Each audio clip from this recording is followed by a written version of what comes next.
नमस्कार मित्रों, एक बार फिर से आपका हार्दिक अभिनंदन और स्वागत है। मित्रों, पीसीआई हिंदी ज्ञान जो आप लोगों के लिए हिंदी भाषा बहुत ही सरलता के माध्यम से आपको समझाने का प्रयास कर रहा है, जिसमें आप क्रमशः से सभी टॉपिक टू टॉपिक के वीडियो देख सकते हैं। प्लेलिस्ट में जाकर हमने क्रमशः से सभी वीडियो डाल रखे हैं और इसके अंतर्गत हम पढ़ रहे हैं। वर्तमान में वाक्य रचना उसमें डाल दिया गया है और वाक्य शुद्धिकरण हम पढ़ने वाले हैं। तो मित्रों, चलते हैं बिना देरी किए हुए। सबसे पहले हम यहाँ आज की क्लास हम हरिवंश राय बच्चन के पदों के साथ में करेंगे। हरिवंश राय बच्चन जो हिंदी के लिए समर्पित हुआ करते थे और जिनके पदों को आज भी गुनगुनाया जाता है। जब भी बात आती है मोटिवेशनल की तो उनके पदों को वहाँ गुनगुनाते हैं, जो एक बहुत ही शानदार तरीके से हमें मोटिवेशन करते हैं। तो मित्रों, सबसे पहले हम चलते हैं, देखिए हरिवंश राय बच्चन के पदों के साथ में। डुबकियां सिंधु में गोताखोर लगाता है। डुबकियां सिंधु में गोताखोर लगाता है, जा जाकर खाली हाथ लौट कर आता है। डुबकियां सिंधु में गोताखोर लगाता है, जा जाकर खाली हाथ लौट कर आता है। मिलते नहीं सहज ही मोती गहरे पानी में। मिलते नहीं सहज ही मोती गहरे पानी में। मुट्ठी उसकी खाली हर बार नहीं होती और कोशिश करने वालों की कभी हार नहीं होती। असफलता एक चुनौती है, स्वीकार करो। असफलता एक चुनौती है, स्वीकार करो। क्या कमी रह गई देखो और सुधार करो। जब तक सफल ना हो नींद चैन की त्यागो तुम, संघर्षों का मैदान छोड़ मत भागो तुम। जब तक सफल ना हो नींद चैन की त्यागो तुम, संघर्षों का मैदान छोड़ मत भागो तुम। कुछ किए बिना ही जय जयकार नहीं होती और मेहनत करने वालों की कभी हार नहीं होती। तो दोस्तों, अगर मेहनत करेंगे तो अपनी नैया जरूर पार होगी। हवाओं के झोंके से नैया पार नहीं होती और मेहनत करने वालों की कभी हार नहीं होती। तो मित्रों, ये ही हम कहना चाहते हैं आप लोगों को कि मेहनत करते चलिए, निरंतर अभ्यास करते रहिए, आपको जरूर सफलता मिलेगी। क्योंकि एक सिंधु में सागर में जो गोताखोर बार बार गोताखोर वो अंदर जाके आता है, खाली हाथ आता है, लेकिन वो बार बार प्रयास करता है तो मुट्ठी उसकी खाली हर बार नहीं होती। तो यही है मित्रों, चलते हैं आज इन पदों के साथ आगे बढ़ते हैं और अपना टॉपिक है मित्रों, यहाँ पर हम बात करें तो यहाँ पर टॉपिक शुरू होता है वाक्य शुद्धिकरण। और वाक्य शुद्धिकरण की हम बात करें, सबसे पहले हम इस शब्द की बात कर लेते हैं। एक शब्द आता है दोस्तों शुद्धि। वो शुद्धि शब्द बिल्कुल ये सही है और शुद्धि को अगर हम ऐसे लिखेंगे तो ये शब्द होता है गलत। लेकिन दोस्तों, इस शुद्धि में अगर हम करण जोड़ देते हैं, कहीं पर भी पदों में करण प्रत्यय जोड़ देते हैं तो मात्रा छोटी होती है वह बड़ी में बदल जाती है। यहाँ पर अगर हम बात करें शुद्धिकरण की तो दोस्तों शुद्धिकरण शब्द ये सही रहने वाला है। अब चलते हैं, देखिए वाक्य में विभिन्न प्रकार की अशुद्धियां होती हैं, जिसमें विभिन्न प्रकार की अशुद्धियों में कौन कौन सी अशुद्धियां हो सकती हैं, एक बार आप सामान्य परिचय के माध्यम से इनको जानेंगे। सबसे पहले लिखा अनावश्यक शब्द। कहीं पर भी मान लो जिस शब्द की आवश्यकता नहीं है और वो वाक्य में आ जाए तो अनावश्यक संबंधी अशुद्धि होती है। अनुपयुक्त, जो शब्द उपयुक्त नहीं हो, दूसरा शब्द आ गया तो वहां पर अनुपयुक्त संबंधी अशुद्धि होती है। वर्तनी संबंधी, जिस वाक्य में कोई शब्द ही गलत लिखा है तो वर्तनी संबंधी अशुद्धि होती है। पद क्रम भंग संबंधी, पदों को मतलब वाक्य में शब्दों को अगर आगे पीछे कर दिया जाए, उनका सही क्रम नहीं लिखे, व्यवस्थित क्रम से वाक्य को नहीं लिखे तो पद क्रम भंग संबंधी अशुद्धि हो जाती है। विकारी शब्द, और विकारी शब्दों में आते हैं दोस्तों संज्ञा, सर्वनाम, विशेषण और क्रिया। इनसे संबंधित कोई अशुद्ध शब्द आ जाए तो यहाँ पर विकारी संबंधी अशुद्धि या संज्ञा, सर्वनाम, विशेषण, क्रिया आदि संबंधी अशुद्धि वहां रखी जा सकती है। अविकारी, अब ये कोई दोस्तों अविकारी कहते हैं तो यहाँ पर आ सकता है अविकारी संबंधी या अव्यय संबंधी, या फिर आ सकता है क्रिया विशेषण संबंधी अशुद्धि। तो ऐसे मित्रों ये विभिन्न प्रकार की अशुद्धियों के अंतर्गत ये आते हैं। ऐसे हम आगे चलें, लिंग संबंधी अशुद्धि। पुल्लिंग शब्द है तो क्रिया भी पुल्लिंग आनी चाहिए, क्रिया अगर स्त्रीलिंग कर दें तो वहां पर वो गलत हो जाता है। वचन संबंधी अशुद्धि, कहीं पर भी मान लो शब्द जो है बहुवचन तो उसकी क्रिया भी क्या आएगी, बहुवचन आएगी, तो वहां पर वचन संबंधी अशुद्धि मानी जाती है। ऐसे दोस्तों कारक संबंधी अशुद्धि में प्रश्न के स्थान पर हम पर कर दें या पर के स्थान पर हम से लिख दें या को लिख दें तो वहां पर वचन संबंधी अशुद्धि के अंतर्गत माना जाता है। ऐसे ही दोस्तों आपके सामने लिखा है लोकोक्ति मुहावरे संबंधी अशुद्धि। कहीं पर भी मुहावरे जो फिक्स हैं उनको नहीं लिखा जाएगा, उनके स्थान पर दूसरे शब्द का प्रयोग कर दें तो वहां पर लोकोक्ति या मुहावरे संबंधी अशुद्धि मान ली जाती है। काल सूचक और स्थान सूचक शब्द संबंधी अशुद्धि, ये भी हम वहां पढ़ने वाले हैं कि कहीं पर कोई काल सूचक आ जाए या स्थान सूचक आ जाए तो इनमें से पहला शब्द कौन सा आएगा। जो पहले आएगा उसको पहले लिखेंगे तो वाक्य शुद्ध है, और पहले आने वाले को बाद में लिखेंगे तो वाक्य अशुद्ध माना जाएगा। तो ऐसे विभिन्न प्रकार की अशुद्धियां हो सकती हैं। अब चलते हैं बिना देरी किए हुए अपने फोकस करते हैं वीडियो पर। यहाँ पर पहला आपके सामने लिखा हुआ है अनावश्यक संबंधी अशुद्धि। अब मित्रों ये अनावश्यक संबंधी अशुद्धि में कोई भी शब्द आ सकता है, कोई संज्ञा आ सकता है, कोई सर्वनाम आ सकता है, कोई क्रिया अनावश्यक आ सकती है। मतलब यह है ये शब्द अन प्लस आवश्यक से बना है, जिसकी आवश्यकता नहीं है। हम किसी एक आदमी को बुलाएं और उसके साथ में दूसरा आदमी भी आ जाए तो वो अनावश्यक आ गया है, उसके आने की कोई आवश्यकता नहीं थी, केवल एक ही आदमी आना चाहिए था तो वाक्य सही है। और वहां पर एक ही जैसे दो आदमी आ गए तो वाक्य क्या है, गलत है। अब ये आपके सामने लिखा है, देखो एक ही अर्थ प्रकट करने वाले दो शब्द वाक्य में प्रयुक्त होते हैं तो वहां पर अनावश्यक संबंधी अशुद्धि मान ली जाती है, या वाक्य को वो अनावश्यक संबंधी अशुद्धि में रख देते हैं। चलते हैं मित्रों उदाहरणों के माध्यम से समझने का प्रयास करते हैं। देखिए आपके सामने लिखा है, बिल्कुल स्पष्ट है, केवल समझना है, रखना नहीं है। वह वापस लौट गया। बिल्कुल मित्रों ये अशुद्ध वाक्य रहने वाला है। कैसे अशुद्ध रहने वाला, देखिए वापस, आप कहें कि वापस चले जाओ तो भी सही है, और आप कहें लौट जाओ तो भी वाक्य सही है। तो ये दोनों के दोनों एक ही अर्थ प्रकट करने वाले शब्द आ गए हैं, तो ये वाक्य हो गया अशुद्ध।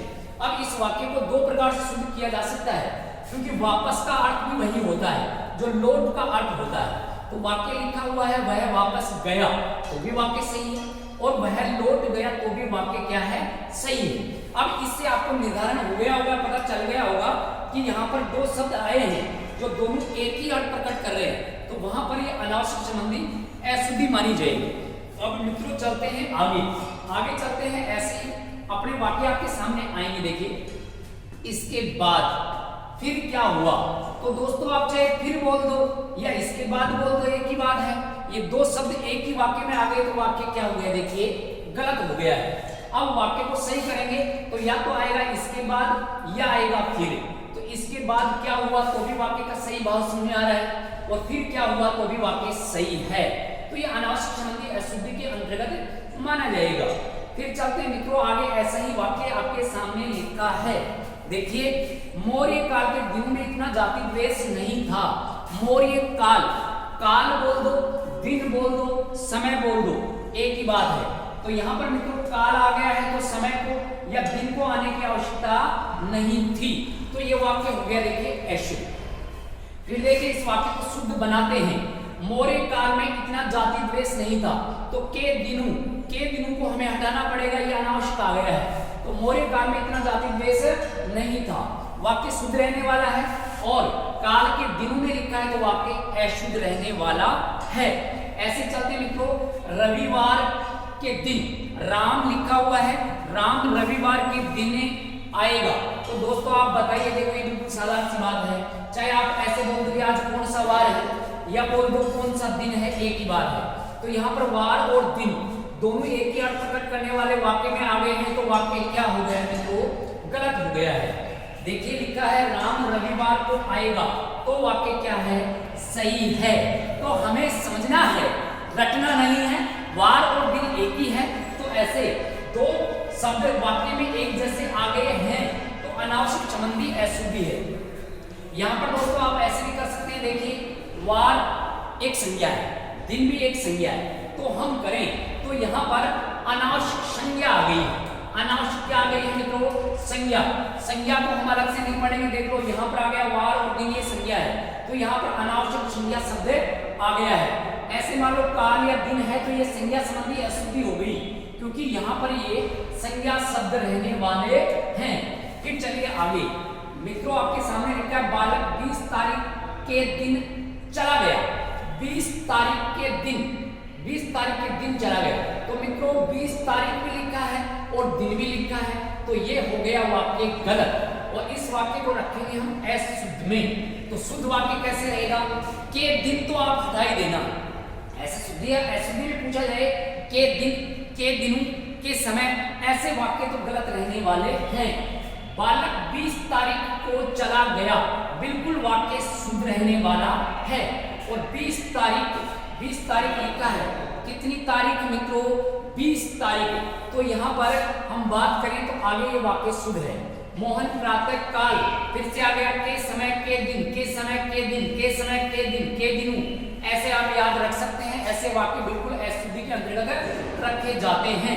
तो के समय नहीं आएगा। यहाँ पर देखिए मोहन प्रातः काल घूमने जाता है, बिल्कुल वाक्य शुद्ध। और के समय आ गया तो वाक्य अशुद्ध रहने वाला है। और देखिए अगले वाक्य में ऐसा ही शुद्धिकरण वाला उदाहरण आपके सामने दे रखा है। देखिए बहुत साधारण भाषा में समझिए। बहुत बार विभिन्न एग्जामों में ऐसे एग्जाम्पल आ चुके हैं, तो इनको हमें गलत नहीं करना। जज ने मृत्यु दंड, अब आप बताइए दंड और सजा एक ही बात है क्या? बिल्कुल सर, दंड भी एक ही बात है और सजा भी एक ही बात है। तो यहाँ पर अनावश्यक शब्द आ गया है। तो देखिए जज ने मृत्यु दंड दिया, बिल्कुल वाक्य सही।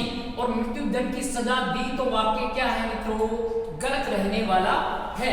फिर चलते हैं आगे देखिए सुपर फास्ट क्लास है और आप इसको समझने का प्रयास करें। बहुत ही तीव्र गति से चल रहे हैं, बार बार इनका अभ्यास करेंगे तो बिल्कुल समझ में आने वाला है।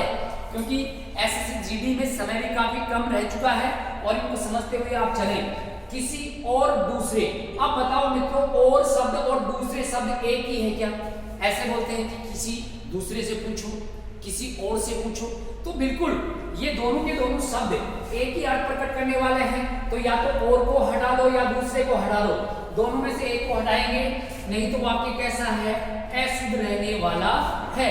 अब चलिए मित्रों किसी और से परामर्श लीजिए। तो देखिए और शब्द आ गया, दूसरे को हटा दिया हमने, तो वाक्य हो गया है शुद्ध। तो यहाँ पर ये वाक्य शुद्ध रहने वाला है, सभी जानते हैं। जैसे बोलते हैं कि और बताओ यार क्या बात है, या दूसरी बात बताओ, तो और बताओ या दूसरी बात एक ही बात है। और दूसरा, ये दोनों के दोनों एक ही अर्थ प्रकट करने वाले शब्द हैं। दिनेश बहुत सज्जन पुरुष है।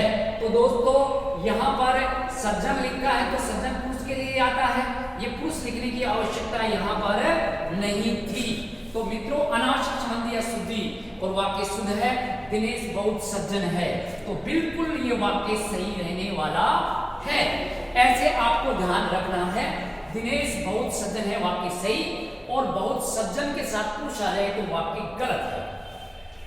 कृपया शीघ्र उत्तर देने की कृपा करें, कृपा करें। तो ये दोनों के दोनों शब्द देखिए एक ही हैं, ये तो एक ही शब्द का रिवीजन हो चुका है, तो वाक्य हो गया गलत। वाक्य को शुद्ध कीजिए, कृपया शीघ्र उत्तर दें, वाक्य सही है। और कृपया शीघ्र उत्तर देने की कृपा करें तो वाक्य गलत रहने वाला है। ऐसे मित्रों ये अनावश्यक संबंधी अशुद्धि चल रही है, समझने का प्रयास करेंगे तो बिल्कुल समझ में आएंगे, रटेंगे नहीं, समझेंगे तो हर चीज अपनी होगी, रटेंगे तो माइंड से डिलीट होने वाले हैं। चलिए गुलामी की दास्तां बुरी है। अब आप बताइए यहाँ पर गुलामी शब्द और दास्तां शब्द क्या एक ही हैं? बिल्कुल सर एक ही हैं। गुलामी बोल दो, दास्तां बोल दो, तो यहाँ पर दोनों एक हैं। तो यहाँ पर भाई दास्तां को हटाओ तब वाक्य सही बनेगा, ये वाक्य गलत है, क्रॉस लगा दो। और यहाँ पर देखो गुलामी बुरी है, ये वाक्य सही है क्योंकि हमने दास्तां को हटा दिया है, तो वाक्य हो गया शुद्ध। फिर देखिए आगे बढ़ते हैं। राजस्थानी भी अब आतंक के भय से पीड़ित हैं। आतंक और भय, इतना आतंक है, इतना भय है, बिल्कुल सर दोनों के दोनों एक ही अर्थ प्रकट करने वाले शब्द रहने वाले हैं। तो इसमें एक को हटाइए, वाक्य शुद्ध हो चुका है। राजस्थानी भी अब आतंक से पीड़ित हैं, तो वाक्य सही रहने वाला है। मित्रों आतंक बोल दो, भय बोल दो, एक ही बात रहने वाली है। तो ऐसे दोस्तों वहां पर वाक्य में समझिए कि एक ही अर्थ प्रकट करने वाले दो शब्द आ गए हैं, तो ये अनावश्यक आ गया है, और अनावश्यक आ गया है तो इसको हटाओ भी, सीधी सी बात है। अब चलिए आगे चलते हैं। यहाँ पर वाक्य लिखा है कि अंतिम निष्कर्ष क्या निकला। अरे दोस्तों यहाँ पर निष्कर्ष के साथ में अंतिम लिख दिया, गलत है। अंत में क्या हुआ तो भी सही है और निष्कर्ष क्या निकला तो भी सही है, लेकिन अंतिम और निष्कर्ष दोनों एक साथ आ गए, वाक्य रह गया अशुद्ध। तो देखिए अंतिम को हटा दो, निष्कर्ष क्या निकला, वाक्य शुद्ध हुआ। ऐसे इस वाक्य को हम शुद्ध बना सकते हैं। आपको रामचरितमानस की पुस्तक, अब दोस्तों रामचरितमानस पुस्तक ही है, लिखने की कहाँ आवश्यकता थी कि पुस्तक वो लिख दिया। आपको रामचरितमानस पढ़ना चाहिए, वाक्य सही, और पुस्तक पढ़नी चाहिए, वाक्य गलत रहने वाला है। ऐसे हम चले देखिए मित्रों, ये तो हो गई अनासिक संबंधी अशुद्धि, इनको आराम से समझिए। 1 2 3 4 उदाहरणों को रट लो, रटने से आप उदाहरण आपके दिमाग में अभ्यास में आ जाएंगे। हमें पता है कि इसके बाद क्या हुआ, सही है, इसके बाद फिर क्या हुआ, वाक्य गलत है, वह वापस लौट आया, गलत है, वह लौट आया, सही है। और मृत्यु दंड की सजा दी, दंड सजा गलत है, दंड सजा गलत है। रविवार के दिन तो वार दिन गलत है, अनावश्यक आ गया है। अब चलिए आगे दूसरे फॉर्मेट में चलते हैं। यहाँ पर आपके सामने लिखा है अनुपयुक्त। दोस्तों ये शब्द अन प्लस किससे बना है, उपयुक्त से बना है। अन प्लस उपयुक्त मतलब उपयुक्त नहीं आए उसको अनुपयुक्त कहते हैं, उपयुक्त आना वहां जरूरी है। देखिए वाक्य में अगर उपयुक्त शब्द का प्रयोग नहीं होता तो अनुपयुक्त संबंधी अशुद्धि मानी जा सकती है। चलिए मित्रों दूसरे में चलते हैं और दूसरे के उदाहरण आपके सामने लिखे हुए हैं। मतलब सीधी सी बात यह है, इसमें कोई अनावश्यक नहीं आता है, शब्द एक ही आता है लेकिन वो सही नहीं है, उसको हटाओ और सही शब्द को वहां पर लिखिए, तब ये उपयुक्त संबंधी शुद्धि बनेगी। तो अनुपयुक्त संबंधी अशुद्धि देखिए यहाँ पर लिखा है, सब जानते हैं आप लोग, इसमें सब जानते होंगे। लिखा हुआ है सीताराम की पत्नी, सही है। सीताराम की स्त्री, सही है क्या? अरे स्त्री थोड़ी है दोस्तों, नहीं, महिला भी नहीं है, ये पत्नी आएगा मित्रों, क्या आएगा, पत्नी। तो बिल्कुल ये शुद्ध हो गया और ये अनुपयुक्त संबंध, यहाँ पर अनुपयुक्त संबंधी अशुद्धि होगी। उपयुक्त शब्द कौन सा है, पत्नी रहने वाला है। चलो कोई बात नहीं, इससे भी समझ में नहीं आया तो दूसरा उदाहरण देख लेते हैं, समझ में जरूर आएगा। कैसे नहीं आएगा देखिए, यहाँ आटा पीसने की चक्की है। दोस्तों आटा पीसने की चक्की है क्या? नहीं, अनाज पीसने की चक्की है। क्या पीसने की चक्की है दोस्तों? अनाज पीसने की चक्की है तो शुद्ध है। आटा पीसने की चक्की है तो गलत है। आटा का क्या पीसेंगे, ये गलत है। फिर सुमन दही जमा रही है, क्या दोस्तों दही जमा रही है क्या? अरे दही जमा रही है, दही बन गया तो उसको जमाने की आवश्यकता कहाँ है, तो वो क्या जमा रही है, दूध जमा रही है, तो वाक्य क्या है, सही है। मतलब ये तो अनुपयुक्त शब्द है और ये उपयुक्त शब्द रहने वाला है। यहाँ पर चलिए मित्रों आगे, और आगे देखो कुछ उदाहरणों के माध्यम से फिर समझने का हम करते हैं प्रयास। और आपके सामने लिखा है देखिए, कोहिनूर एक अमूल्य, नहीं कभी नहीं हो सकता अमूल्य, ये बहुमूल्य हो सकता है। तो ये तो हो गया क्या दोस्तों, अनुपयुक्त हो गया, और ये हो गया दोस्तों बहुमूल्य, ये हो गया उपयुक्त। तो यहाँ पर उपयुक्त शब्द का प्रयोग हम करने वाले हैं, तो सही है। बंदूक एक शस्त्र है दोस्तों, जिस हथियार से दूर से आक्रमण करते हैं उसको अस्त्र कहते हैं, और जैसे हाथ से पकड़कर चलाते हैं उसको शस्त्र कहते हैं। तो क्या बंदूक से आक्रमण हाथ से पकड़कर चलाया जाता है क्या? नहीं सर, गलत। तो दोस्तों ये सब युग में भी पूछा जाता है, शस्त्र और अस्त्र। यहाँ बच्चे गलती कर जाते हैं बहुत बार, अस्त्र को हाथ मान लेते हैं, नहीं दोस्तों ऐसे लगता है, बाकी इसको उल्टा करो। अस्त्र, लाठी अस्त्र में नहीं है, शस्त्र में है, और बंदूक किसमें है, अस्त्र में रहने वाला है। तो यहाँ पर ये शस्त्र शब्द ये अनुपयुक्त है और ये अस्त्र शब्द क्या है, उपयुक्त। तो बंदूक एक अस्त्र है तो वाक्य सही है, और शस्त्र है तो वाक्य गलत रहने वाला है। फिर चलिए मित्रों अब समझते हैं अपनी देसी भाषा में, और देसी भाषा वाला आ गया है शब्द, और इसमें समझ जाएंगे अनुपयुक्त क्या है। रात भर कुत्ते रेंगते रहे, क्या कुत्ते रेंगते हैं क्या? नहीं सर गलत, गधे रेंगते हैं। क्या रेंगते हैं? गधे रेंगते हैं। गधे के साथ रेंगना क्रिया है तो सही है। यहाँ पर रात भर कुत्ते भौंकते रहे तो वाक्य सही, मतलब रेंगते रहे ये तो शब्द है अनुपयुक्त और भौंकते रहे ये शब्द है उपयुक्त। ऐसे हम ध्यान रख सकते हैं। ऐसे ही मित्रों और देखते हैं एक उदाहरण। सुभद्रा कुमारी चौहान एक अच्छी कवि हैं क्या? नहीं सर, कवियत्री हैं। कवियत्री को याद रखना, कवि में मात्रा ऐसे ही की आती है लेकिन कवियत्री में ही की मात्रा नहीं आती। शुद्ध शब्द ये अशुद्ध होता है दोस्तों। शुद्ध अशुद्ध में पूछा जाए ये शब्द अशुद्ध और ये शब्द रहने वाला है शुद्ध। अब आज के लास्ट पड़ाव पर चलते हैं। चिंता एक भयंकर आदि है। नहीं दोस्तों, आदि नहीं है, आदि ये आदि होती है शारीरिक पीड़ा। चिंता एक भयंकर आदि है तो यहाँ पर आदि लिखा है तो यहाँ दोस्तों व्याधि होती है शारीरिक पीड़ा और चिंता मानसिक पीड़ा है। चिंता कैसी है भी? मानसिक पीड़ा। तो यहाँ पर दोस्तों उल्टा हो गया है।